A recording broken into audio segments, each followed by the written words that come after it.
This is how we drop it. Listen up, time to the rap and the fearless. Time to take you on a journey, yeah, on the rustic quest.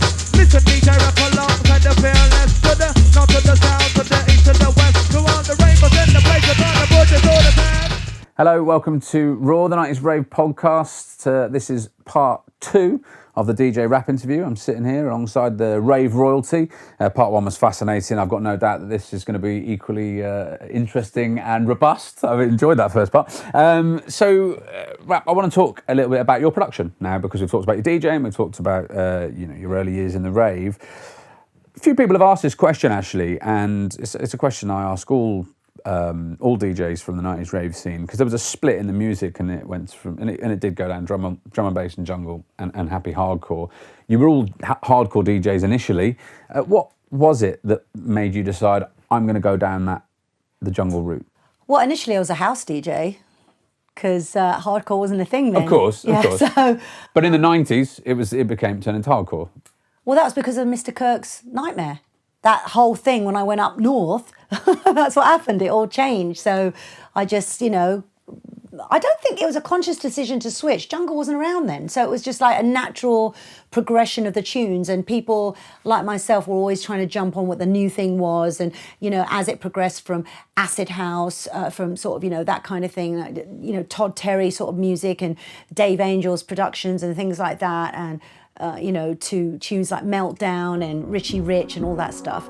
Then along comes, a bit more sort of techno-y sounds, and then along comes hardcore, and then along comes, all these things just kept evolving. So I didn't look at it as I was jumping ship. Drum and bass wasn't around then. So it became a thing. The moment I started to hear drum and bass, I went down to AWOL, and at the time, had not heard this drum and bass that was being played at this club called Paradise Club. And I went down there and I just rave, I'd be sitting on the speaker with Andy C, and we'd be sort of sitting there swinging our legs, listening to this music. It's amazing. And, watching Randall and Kenny and all them boys do their thing. And that is the only time I jumped ship then, not the only time, but I've jumped ship then, because I was like, this music is, the way the light rubs against the dark, the way there's beauty, but it's mature and not Mickey Mouse voices and not speeded up vocals, which all felt very childish to me. They're great tunes, but it's not the most mature music in the world. Right. Let's face it. It's feel-good, fun music, and that's great, but I wanted to go here, to the dark place. And I loved it. And I also thought, production-wise, I was like, now that's interesting to me, because hardcore wasn't hard to make. Get a massive sample, few riffs, same old beats. Bob's your uncle. If you play the piano and I'm classically trained, you're laughing. Wasn't that hard. Drum and bass, ooh, totally different. So you would like testing yourself? I love that. It's such a head fuck. It still is. It's such a head fuck. Every day I'm learning something. It's never... I was in the studio till 4 a.m. last night, just learning new stuff. But it sounds like you find production quite joyful, and absolutely. But a lot of producers we've spoken to in the past, or other actually, it's like watching paint dry. Well, yeah. So like Brian G, he just never wanted to produce, and so he said, it just looked boring and hard work and not my sort of thing, so I didn't. So I put out tunes on my record label.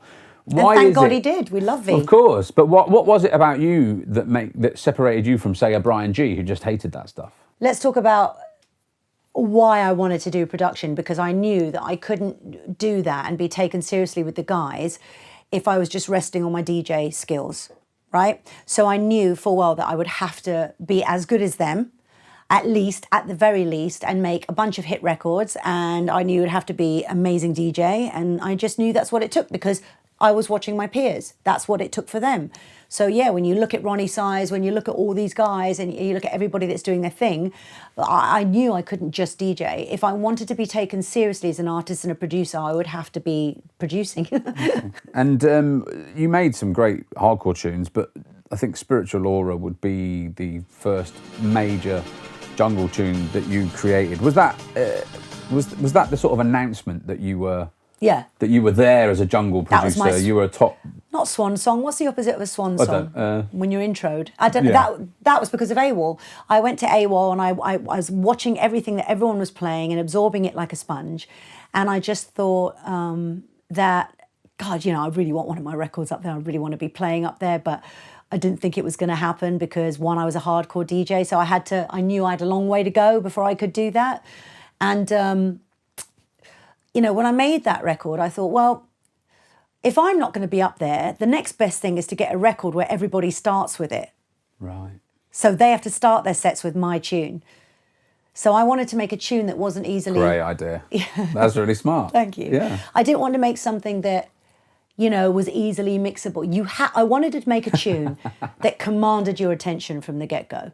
And I thought everyone's just going to want to start with this because I want to start with it. And I, I know it sounds very devious and plotty, but that was my intention. It's a great idea. To make a tune that would command attention and be started from the beginning. But you could mix it.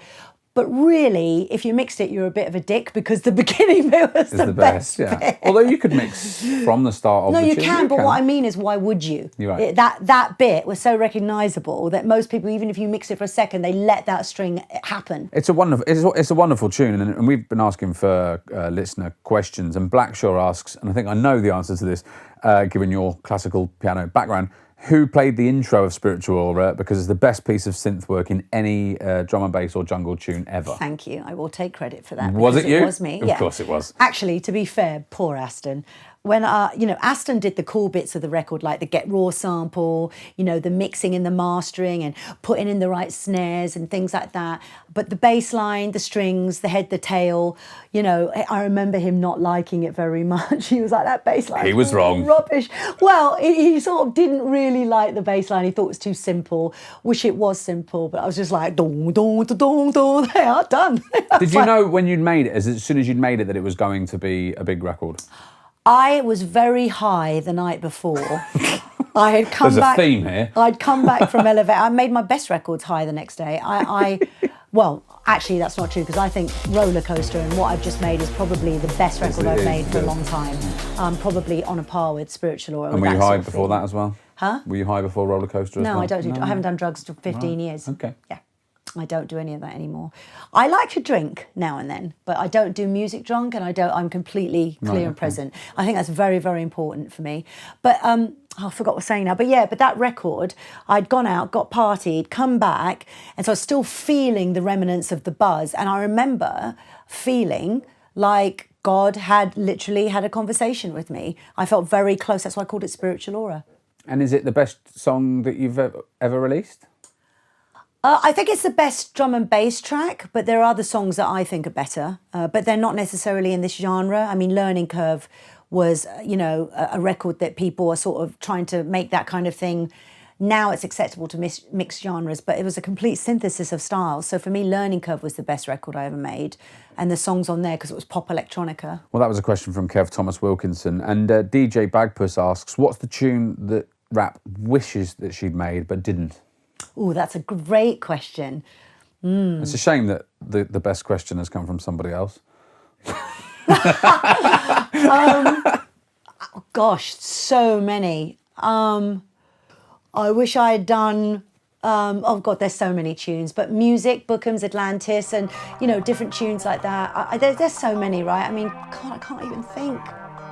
God, name any tune that's huge and that I didn't make. I probably wish I made it, but you know what? All Crust. of these ones. Oh, Crust. Oh, he's technically fantastic, right? Crust has made some really interesting music that doesn't get enough love, actually, and maybe too good, like too technically. Warhead and tunes like that, but Crust has made some really good tunes that are just really out there. I don't know. I do wonder if some of Crust's stuff is just a bit too smart, and actually it's not that accessible for people who don't understand. Yeah, he goes production. out there, and I like that about him. It's out there, and he takes chances, and he's brave with his music. I just love people like that. My favourite producers, I love Metric. I love LSB is one of my favourite DJs. I just love him.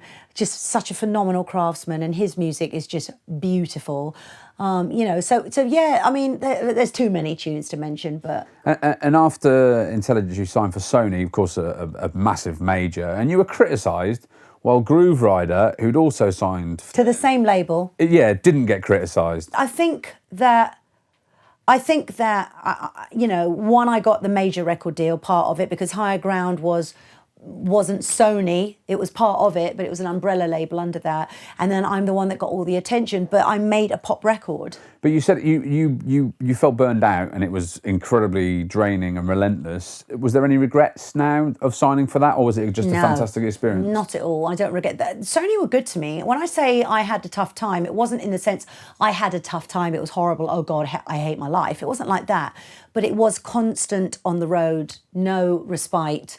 And, you know, when you've got a record label that's invested millions in you and you've got managers who manage the biggest artists in the world like Aerosmith, Carly Simon, Duran Duran, and then you, what I realised is that a lot of the time they just let the phone ring and take the money because you're making all this money from touring. And then, you know, but you never get to go home. Now, I loved that. I didn't mind that. I was prepped for it. But I can see how a lot of DJs end up taking a lot of drugs and having an unhealthy mental state.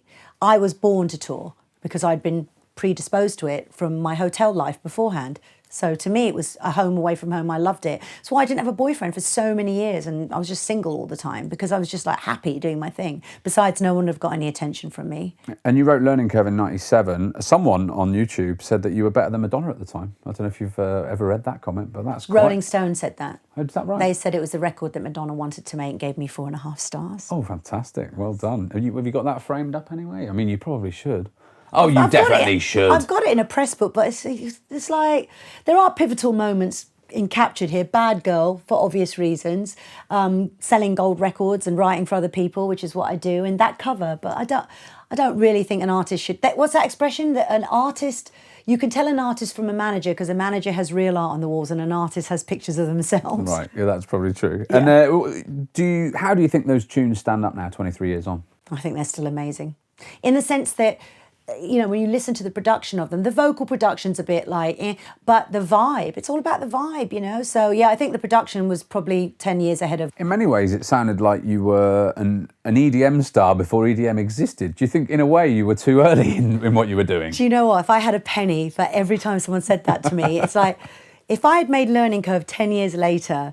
Because the things that, and I'm not saying this to be, I'm not trying to say, well, it was the first, but it was, and it was the first time people were fusing. You know, I got so much hassle for making that record because it was like, what are you doing putting vocals on drum and bass, or why are you mashing all It'll these never work. It'll never work. It'll never catch on. Or why are you mashing up these styles? And I guess the same reason a dog licks its balls, because it can. But I just felt that was what was exciting. And the producers that I were working with, Dom T and Aidan Love, you know, Dom T produced Bjork's debut album. He was a phenomenal producer, and Aidan Love was an amazing technical programmer. And so when we brought our ideas together and, you know, I brought my demos to them, they were able to work with the vision that I have. And I remember saying, you know, if you look behind you, there's a DJ Rap poster that says "Good to Be Alive." And the artwork came from a film called Vertigo, Hitchcock's Vertigo. And I wanted the album to sound like that, which is why the artwork is all very jagged and it's all based off that Vertigo film. And, you know, I wanted it to have sharp, I didn't want it to be sexy grooves. I wanted it to be sharp beats, very mechanical, almost industrial, with these moments of beauty. So, yeah, it was mad. But I guess you could say, I mean, I think it was myself, and especially when we did that Calvin Klein billboard thing, it really felt like the first superstar DJs were myself, Fatboy Slim, and sort of Moby, and that was it. And it was like that we were the ones breaking America. That must have seemed, when you toured with a full band, it sounded like an amazing experience. And I will tour with them again. When The same band, we got in touch. Oh, really? Yeah, the same band. Mark Roberts was the musical director of Learning Curve. He's got a 5,000 square foot rehearsal space. So we are going to do proper concerts, reimagined, where we redo Learning Curve, redo all the new. I've got a new album that I'm working on, all these things, and bring them back to live in a live way. And you'll go out and go on. I will do streamed concert events from this venue. Will you not, when COVID's done, will you go on the road? Will you do that properly? I would love to, but right now, my world is like, I want to create a space where we can do, you know, online ticketed events where, you know, I'm singing. I want a space where we can control the sound, the cameras. That's why I've got so many GoPros and stuff. So we the old band, we were thinking of calling ourselves the OAPs because we're so old, but we're all going to get back together because we're such great chemistry. And, you know, he's got a band called Blabbermouth. And so we're all going to get together and do these things. It's going to be great. Sounds great. I mean, it sounded an absolute world away from the 90s rave scene. From your previous years. I mean, you must have thought, God, what is this? Oh no, I loved it. I felt that was what I was meant to do. Ever since I was 5, I had a hairbrush singing, thinking I was going to be, sort of semi-famous in some way or another. But did you find it hard to retain your roots to the 90s rave scene when you were this pop star who was on posters and billboards and all that sort of stuff? Not really. Not really. I never thought I was a different person or thought I was still DJing the whole time. Even though I had my Sony career, don't forget, I also had an agent and I was still doing the DJing. So I wasn't, it Double wasn't bubble. like, it wasn't that I stopped. And I was DJing tech house as well. So I was doing a tech house career, a drum and bass career, and I was touring with the band. Probably why I was burnt out. Yeah, I'm not surprised. But you're not burned out now, and we're going to talk about that next. We're going to talk about what you've been up to most recently, a little bit about COVID very shortly here on Raw, the 90s Rave Podcast with me, Tom Latcham.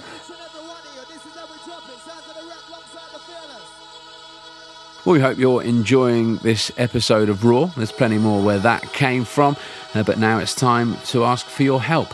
Raw is a hobby. It's not a very well paid hobby. In fact, it's frankly a bit of a money pit. We've put lots and lots of our own cash into doing this, but we could use your help to keep it going because we don't have endless pockets, sadly. Any donation, big or small, that you can give, we appreciate. It is a tough time for anyone, but anything you can give will go towards keeping this project on the road. If you want to help out, you can head to gofundme.com/the 90s Rave Podcast. That address again is gofundme.com/the 90s Rave Podcast, and get donating there. We appreciate anything you can give. Absolutely, we do. Also, if you want to head over to our socials, why don't you add us on Facebook? Why don't you add us on Twitter? Why don't you add us on Instagram? And of course, we are on YouTube. You just have to search for Raw, the 90s Rave Podcast on all those different places. So we're here, Raw, the 90s Rave Podcast with me, Tom Latcham, still with DJ Rap. We're going to wrap it up now, excuse the pun, and talk a little bit about what you're up to now and the situation with COVID, get your view on what it's going to do for music and the rave scene, all that sort of stuff.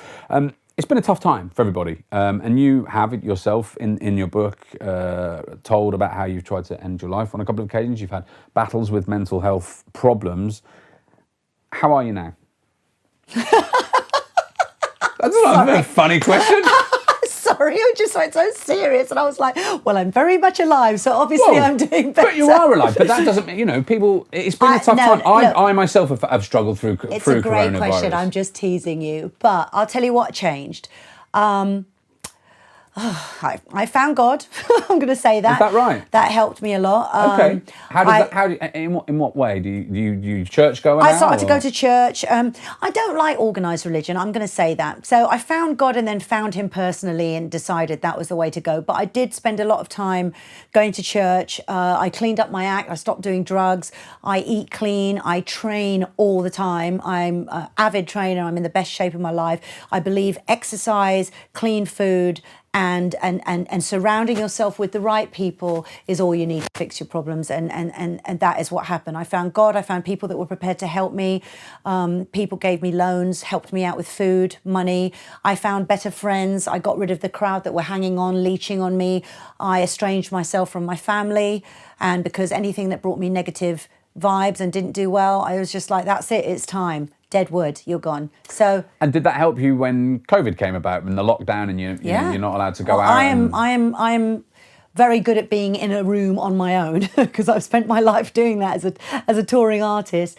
But I look at. Are you asking me how COVID's affected me or how my Well, I mean, yeah, why not? Well, because the way I look at it, it's like I hate it just as much as anybody else. But I'm kind of the sort of person that's like, where's the opportunity? How can I turn this around? Because I tell you what, if I hadn't had come up with Patreon and done this, I think I would be in a very dark mental place. Really? Yeah, because where's my purpose every day? Suddenly my whole career, everything's gone. I need to have a purpose. Suddenly I moved over from England. I moved back here last year, 18th of October, with 12 months of gigs lined up. I'd spent $30,000 in the move, a lot of my savings, put everything into this, come over here, and then boom, all my gigs gone. Everything that I moved here for, and I loved LA, I love living there. It's lovely. And I moved here because I wanted my career was going the right way again, after a lull of not going the right way. So, I moved here because of this to make it work. And then COVID happens. So yeah, I lost everything, just like everybody else. But I didn't want to sit down. And I think I learned a very important lesson in acting when I was acting with Howard Fine in America, was that best to put the attention on the other actor so that you don't get in your own head and worry about yourself. So I thought if I could come up with something where the attention goes on other people, making them happy, servicing them in some way, I wouldn't stop and think about how mental I could actually become if I was sitting here in four closed walls, not doing. I would just go nuts. So I started Patreon out of a need for community, out of a need to reach out of loneliness, out of all of those things. And I thought, surely other people are feeling that too, you know? And why? And then I suddenly thought, hold on a minute, I could actually be much more than just a DJ in Patreon. I could play the piano and do concerts. I could flex my musical muscles and actually play every genre. I could play what the fuck I want. I could actually make music and let people watch. I could do that. And then the list just started to snowball. And I realized that actually being a DJ, it was quite limiting because you're going to a club, playing in front of people that expect sort of certain number of tunes. I can't play a liquid track that's got a 15-minute intro and I'm only on for an hour. But in Patreon, I could play a 5-hour set if I want. So I suddenly realised that this was an opportunity for all these records that I'd catalogue, that I could actually show people these wonderful records instead of them collecting dust. And so to me, it suddenly became a whole thing. And so I thought, well, I'll stream for the first 13 weeks, see how it goes, build up my platform, because what other time are you going to have such a captive audience? It's amazing. So it was actually wonderful promotion. And I think over 1 million people have listened to my sets now. And the YouTube videos are going through the roof, you know. And I was like, well, this is great. I'm gonna turn this into a business. And why not? Because am I supposed to live off nothing and air? You know, like I said before, and I got quite passionate about it. Don't hate me for my hustle. No. Because it's like, it's my job. But again, I think like no one judges a man for their hustle. Do you know what I mean? I think, again, if people are judging you for your hustle, again, that's probably sexism. Again, it comes back to it. I don't know. I think people think, well, you're driving around in a Porsche, music should be free, why are you charging to stream? And I just say, well, when you pay my bills, we can have that conversation. And why not plug your Patreon? Because actually, you know, if people want to go and get involved. Sure. I mean, basically, the long and short of it, you go to djrap.com, click Join the Tribe. That's where it is. Patreon, it's £2.50, £8.50, and VIPs at 85 quid. And basically, I do all kinds of things. Check out the levels on there.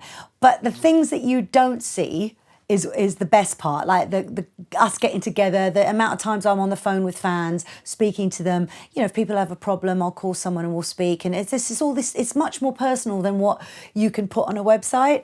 But there's a lot there. Just go check it out, you know. Definitely. I'm not going to oversell it. It is brilliant. So why not? Go and check it out. And how do you think that raves and the rave music landscape will look post-COVID? Well, this is a very frightening thing, isn't it? Because I don't know how long our beautiful promoters can hold out for. And the venues. And well, you know, the people who own the venues. But the people who own bricks will be able to sell those bricks. Yeah, but it means the clubs won't. They will be. No, I know. Flats, what I'm saying is I worry about the promoters, not the people who have the property. Right. So my worry is everybody is how long can we keep going on without this happening? How many wonderful promoters are going to just cave, and all the people that they employ and all that stuff. I think, you know, we find a way through this, but I think that we've got to find a way quicker, and we've got to get more support for nightclubs. 66 billion in profit, all the jobs we bring, 6% of the industry is entertainment. I think that it really hurt me that the Chancellor says, well, I've done a package for arts, but not nightlife and nightclub. I mean, no, you haven't, and not all of us go to the theatre. So the Tories don't really like rave music, because we know over the years. Well, I'm going to stay away from politics. But what I will say is that, like, you know, come on now. You know, you can't expect people to adapt and train and start glass blowing and doing different things. This is something we've put our whole lives into. Not just me, the promoters, the people that work with the promoters. There's a whole industry that thrive and feed off this. You know, it's not just about the DJs. You know, it's not just about the DJs. So when people are like, well, yeah, music should be free, or this, don't forget who we employ and how that's a whole thing. Yeah. Absolutely. Astra Siru has asked a question. She asks, what would your number one piece of advice be to women, girls, who are just starting to mix or make tunes? Take my Ableton course, learn your DAW, digital audio workstation, learn to produce. If you don't want to take my course, that's fine. There's a million good courses out there, but learn to produce, because if you actually want to make noise, they cannot ignore you if you make wonderful music. Force them to play your sets, their sets with your records. That's a great bit of advice. Right, in steps the power mix with a DJ Rap playing track. So as we sort of come to the end and we look back, because this is the beauty, I think, of this podcast, is that actually we're getting artists to look back 30 years on. And if you'd asked them at the time, their answers would be very, very different. You're viewing it through 30 years on eyes. How do you view yourself in the scene's history, in that 90s rave scene history? In what way? How do I view myself in what way? Like, give me an example of what How do you view mean, yourself? Like, What's your legacy? What was your input? How do you view yourself as an artist in that 90s rave scene? I think that I've had too many knocks to sit there and say how great, I don't sit there, and I think other people tell me stuff and it surprises me how much I mean to them. But I don't think we sit here and go, oh mate, I must be a bit of a legend. And I've lost confidence so many times and clawed my way back that I definitely probably err more on the side of I'm not good enough, I'm not this, I'm not that, and I'm always striving for that. I'm okay with that because I think it makes me work harder. I don't think I've ever sat down and gone, what have you actually contributed? What does it mean? And I think that's okay for other people to tell me. So I don't know. Do I think that I'm a part of the fabric and what happened? And yeah, of course I do. I know I was there and I know I contributed a lot of big music. But I think the best is still to come. Oh, honestly. Really? Yeah, I don't think I've even started. I'm telling you, roller coaster is a taste. Like, I have now got my fucking production stride going. Watch out. And I'm doing something really good that gives back. Instead of being narcissistic and just enjoying the DJing, I'm providing a service now that I know I'm doing something that makes people feel good about themselves. And that is the thing I'm the most proud of, that I know I can do that. That's the best thing. So for me, the best is yet to come. You have suggested a few times that you weren't that popular sometimes over the years. You seemed to care then, and if you read between the lines in the book, you did seem to care then. Do you care now? Of course I care. Everybody cares about what people say and think of them. I couldn't give a shit about people that say stupid things and don't know what they're talking about, and keyboard warriors and that stuff. And I don't read the posts, so that's how I avoid that. It's like you see famous people say, well, I don't read the papers. It's pretty easy not to get worried by that because you just ignore it. La, la, la, la, la. However, I think you have a certain responsibility to stay positive and inspire people, and that's my job. I'm not going to go on Twitter and rant about everything every 5 minutes. That's not my bag. I much prefer to lift people and elevate them with music, and through that, that's a gift God has given me, and that's what I want to do, Is there anything that you would change that you did in the 1990s? Oh my goodness, probably quite a lot. Like what? Well, probably wouldn't have gone out with MCMC. No, I'm kidding. I'm just playing Morris. It's a joke. In all retrospect, I think the reason I didn't get the respect, and there was some of the respect, was because I broke ranks and did something different. Had I stuck here and done drum and bass, I'd probably be one of the biggest drum and bass DJs in the world. However, do I regret that experience, being on the road with a band and having that major label experience and singing and doing all the different things, and the fact that it's kept me fed all this time? You bet I don't regret it. Well, we all make choices in our lives that put us in a direction, and you can't really regret those because they were things that you did at the time. I just think that I don't have regrets. I'm just saying that, I was quite fiery. I probably pissed a lot of people off with my big mouth. I can't imagine I don't have regrets. I just wish I'd handled... She just stuck her finger up at me, by the way, if you're listening on audio. Yes, I Carry did. on. I don't have regrets. I just wish maybe that I was where I am now, and now I'm I have more empathy, I'm more compassionate, I think about the people. I just was Is that an age thing? No, it's a thing where I have healed myself from all the abuse I've had, and I'm not angry anymore. Right. That's what it is. I'm not angry. Did you feel a knot in your tummy for a long time, and do you now not feel that knot? I couldn't feel anything. I was too busy numbing myself with whatever I could. So I think that now that I've dealt with my past, come to terms with it, I just want to be a nice person. I've still got the fire, but I think for a long time I thought if I stopped being angry, I might lose my fire. Right. So I thought maybe all my talent would go away. And the thing I've learned is that your talent never leaves, even if your fans leave you, even if people don't believe in you anymore. Your talent is there. And here's the one thing I do want to say to people who are watching or listening. Please use music as a resource, not to get somewhere, not to be famous, not to be rich. But if you always have music, it is the most wonderful companion. You could be alone and you just go to your computer and there it is for you. You can just be upset over a breakup, go to your computer, piano, whatever, there it is for you. Like, music is not here to propel us into some sense of fame or whatever. It's really about elevating people through music. And I feel, thankfully, through COVID, that I have found my purpose in life, which is to elevate people through music. I thought it was about elevating myself, and I've learned that it isn't. And that's really how it is. Touch for that. I get quite emotional. I think that's worth a touch. That's wicked. But that's what it is. Can I ask you, just looking back now, is there a single year in the 90s you could pick that was your favourite? What would it be and why? Oh, that's a really good question. Probably just when I started playing Astoria Rain Dance. What year would that have been, though? 92? 91, maybe? I don't know. You guys would have to let.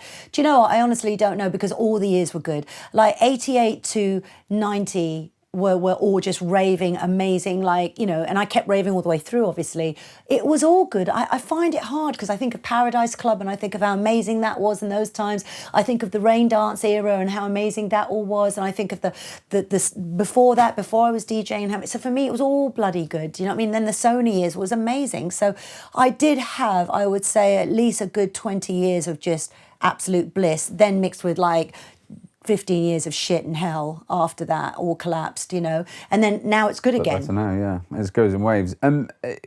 Finally, could you ever retire? Do you ever see that happening? Not with Patreon. Not now. Not now. I could be doing this till the day I grow old just for the same people, and I'd be all right with that, because there's so much that goes on in there. There's so much community. It's going to grow. We're going to have retreats, resorts. Trust me, I've got big plans for this. Yeah, I got big plans for this. You can. Thank you very much. And so long as you join the VIP tier. I'm kidding. I don't know if I've got the money. And very, very finally, if you could choose one artist from the 90s rave scene for us to interview, who would it be? And if we've done a few, so I'll tell you if we've already done them. Oh God, that's really hard. Because my favourite would be people that inspired me. So I would say Dave Angel. Okay. Someone Shall we like make that happen? Shall we make that happen? Shall we interview him, Dave Angel, together? Maybe. Yeah, All right. That could be fun. All right, I'll reach out, see what he's doing. Let's see it. Let's see if we can make it happen. But he was very influential for me musically, and you know, I love techno as well, so I love all that. But yeah, because at that moment, the more I've got into DJing recently, the more I've gone back to those tunes, and some of the Dave Angel stuff is so good. Like, it's so good to put Was into I meant set. to say a drum and bass artist? No, I was just saying, you know, because but I will say, drum and bass wise, I think some of the biggest influences were Fabio, because, you know, well, he was our first interview, so we can't interview him twice. So I mean, we can and we might, but but anyway, I'm just saying, like, he really, because, you know, and Jack Frost as well, they really took me under their wing and sort of were like, this is how you dress, and this is the sort of. Nigel's a legend, and we haven't interviewed him. Yeah, Nigel is like, you've got to wear feeler. We will do. We will be interviewing at some point, absolutely guaranteed. Listen, that's all we've got time for, but it's been a joyous couple of hours. I've really enjoyed spending time with you. Thank you for doing this. Thank you for having me. Appreciate it. We are the 90s Rave Podcast, Raw. My name's Tom Latcham. Hope you've enjoyed listening too. If you want to get in touch with us, hello at the 90s Rave Podcast.co.uk, Facebook, Twitter, Instagram, YouTube. We're on all those. Get on there, add us, like us, subscribe, whatever you do on those channels. And if you want to give us a bit of cash, keep this show on the road. GoFundMe.com/the 90s Rave Podcast. We've got loads more coming up, so just stay tuned to all of our channels because you're going to love it. I'll be putting some money in as well. Love and bass. Well, that's it from another episode of Raw. We hope you've enjoyed listening to it as much as we enjoyed making it. We're now on all video platforms, so if you're listening on audio, please do check out our YouTube page for this episode filmed, plus loads more besides. And you can also find us on Facebook, Insta and Twitter. Just search for Raw the 90s Rave Podcast. Plus, if you can spare just a few quid to help us continue making more great 90s Rave content and hopefully keeping a smile on your face at a difficult time, you can do so at gofundme.com/the 90s Rave Podcast. All donations will be ploughed back into the podcast, including expenses to get around the country interviewing some of your rave favourites and also improving our equipment. On that note, thanks to all of our generous donors and those who've supported us lately, especially to Dominic S, Jay Mallon, Tristram Bentley, Will P, Malcolm Payne, Noisy B, Ollie Thumper, Russ Bester, Margaret Karen and DJ Jedi, plus Jamie Section 23. And if you want to donate to help keep this project going and try to get yourself a shout out on a future podcast, that URL again is gofundme.com/the 90s Rave Podcast. We'll see you next time.